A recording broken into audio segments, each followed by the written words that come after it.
Olá, turminha, tudo bem, meus amores? Hoje é quinta-feira, dia 8 de outubro, e estamos iniciando a nossa apostilinha de número 4 em História e Geografia. Vamos lá? Acompanhe aí com a prof. Na página 115, nós vamos falar dos diferentes modos de vida.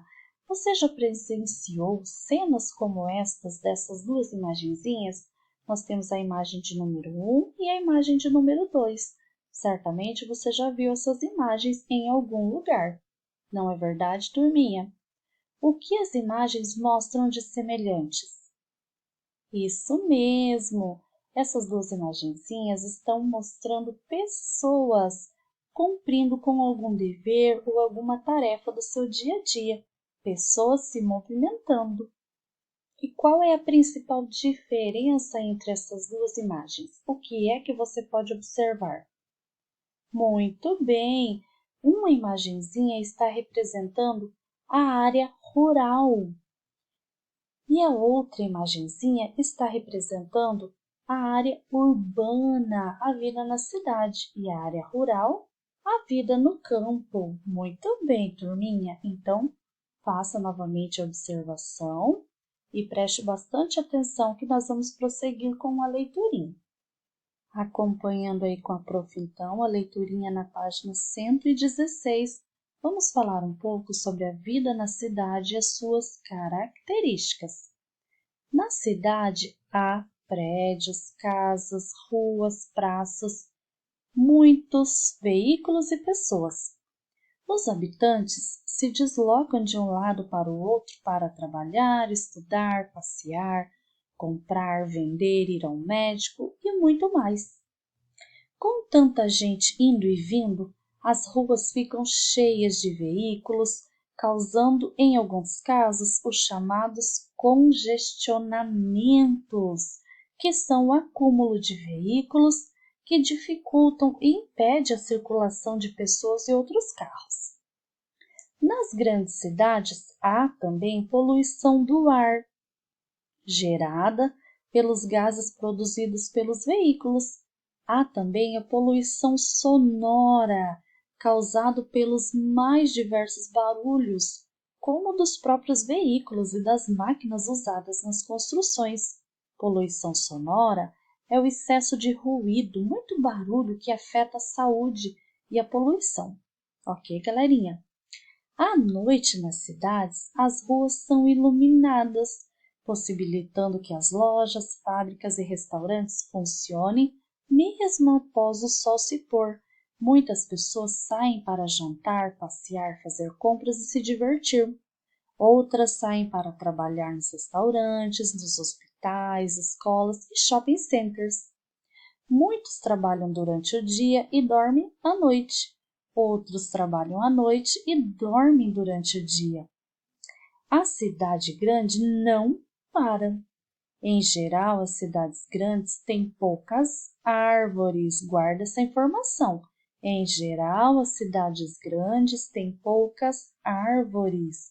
Por isso, o contato com a natureza acaba sendo maior em praças e parques.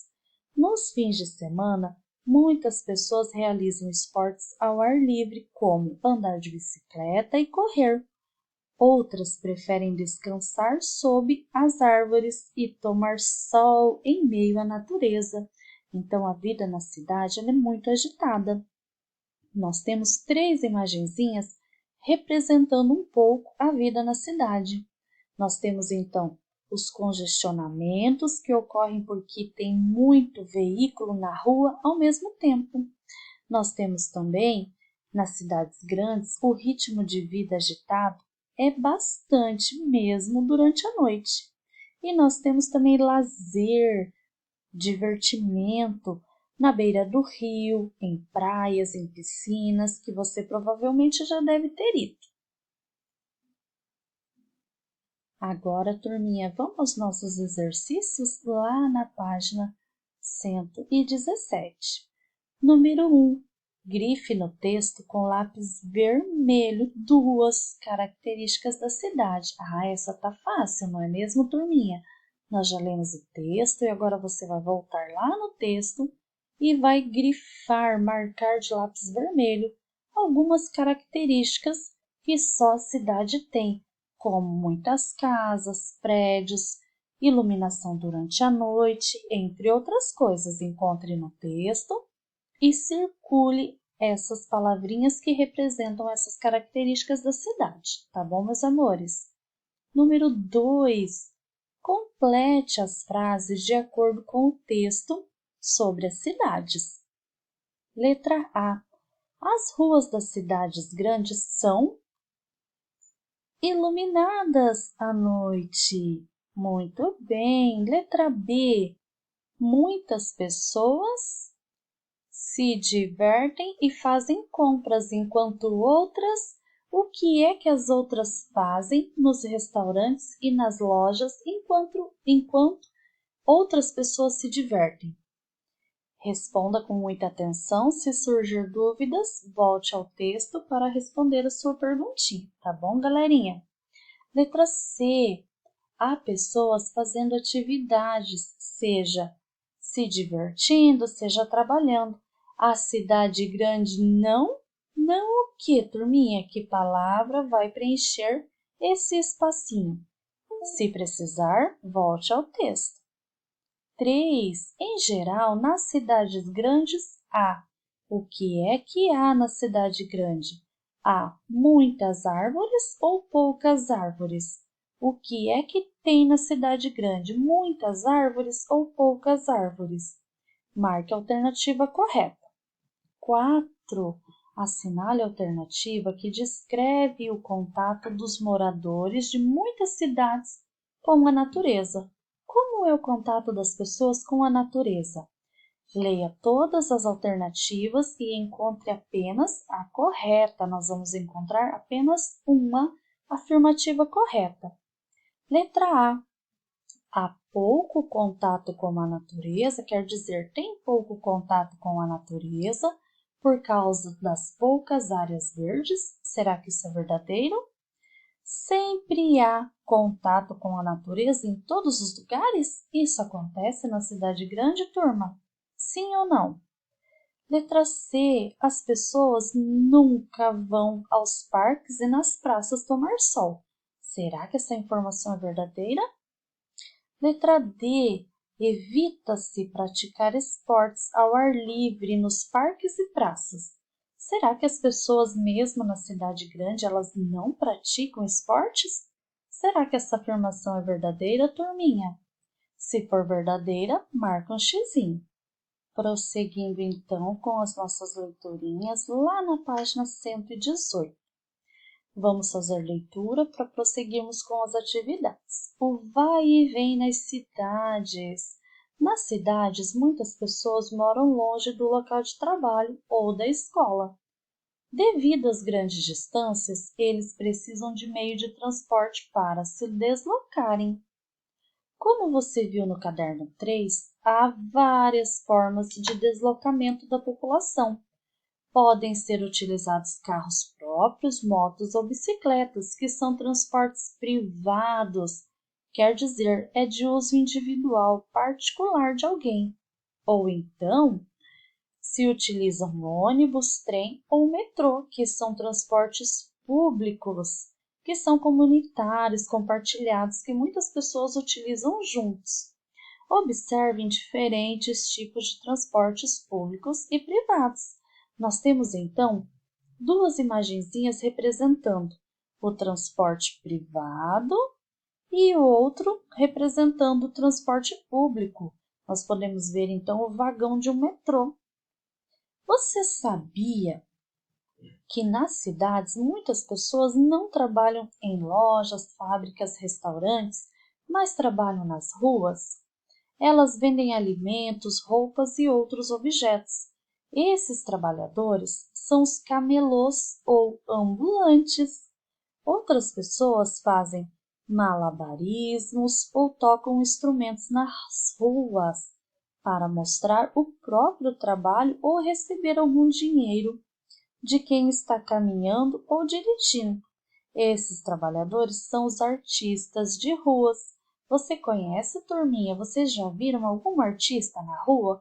fazendo malabarismo ou tocando algum instrumento? Esses são artistas que trabalham na rua e assim podem mostrar o seu trabalho e ganhar algum dinheiro em troca da sua arte. Prosseguindo então na página 119 com as nossas atividades. Número 1. Depois de observar os meios de transportes nas imagens, responda. Letra A. Quais são privados? Que tipo de transportes são os transportes privados, turminha? Carros e motos, muito bem. E quais transportes nós vimos nas imagens que são transportes públicos, que são compartilhados? Vocês lembram? Então, escrevam com bastante atenção. Letra C. Qual deles você utiliza? Você utiliza carro, moto, ônibus, trem? Qual transporte você utiliza, turminha? Marque a sua resposta na linha da letrinha C. 2. Escreva no quadro uma diferença entre o transporte privado e o público. Então, vamos lá. Vamos escrever primeiramente a diferença entre o transporte público, referente à quantidade de pessoas transportadas. Então, no transporte público, muitas pessoas podem ser transportadas ao mesmo tempo. E no transporte privado? Como se dá a quantidade de pessoas que podem ser transportadas no transporte privado, turminha, no carro, na moto? Se no público tem muitas pessoas, como é no transporte privado? Escreva a sua resposta. 3.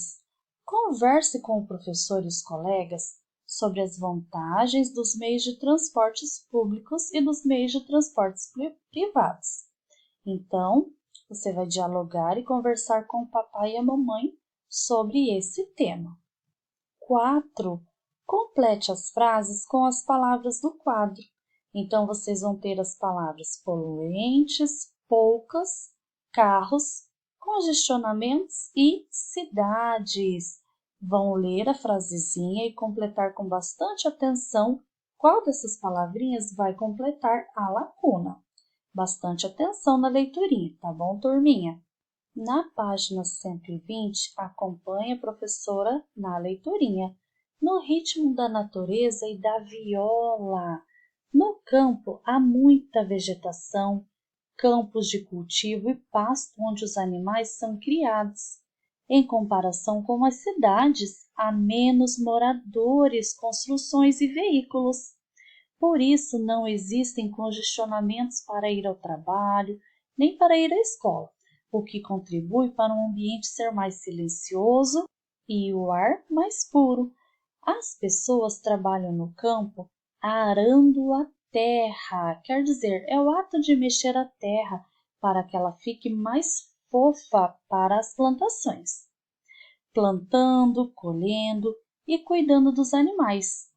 Elas sempre observam as condições do tempo para saber, por exemplo, se vai chover na época certa, se vai fazer muito frio, se vai esquentar muito ou se vai haver seca. Essas condições são essenciais para que a terra produza da melhor maneira possível os alimentos que são cultivados. A natureza dita o ritmo do trabalho e da vida que, em geral, começa quando o sol nasce. Quando o sol se põe, com raras exceções, o trabalho no campo para e só recomeça no outro dia. A noite é tranquila, sem restaurantes e lojas abertas. A população se recolhe em suas casas, ou visitas ou vizinhos mais próximos para uma boa conversa ou, quem sabe, uma boa moda de viola, quer dizer, tocar um violão e ficar bem à vontade. Então, turminha, assim a gente pôde ver e observar um pouco a diferença do ritmo da vida do campo e da vida da cidade. No campo, a vida acontece mais calma e mais tranquila. Então, faça suas leiturinhas e acompanhe com a professora a atividade que nós fizemos. Se tiver dúvida, manda para a professora. Beijos e até a próxima!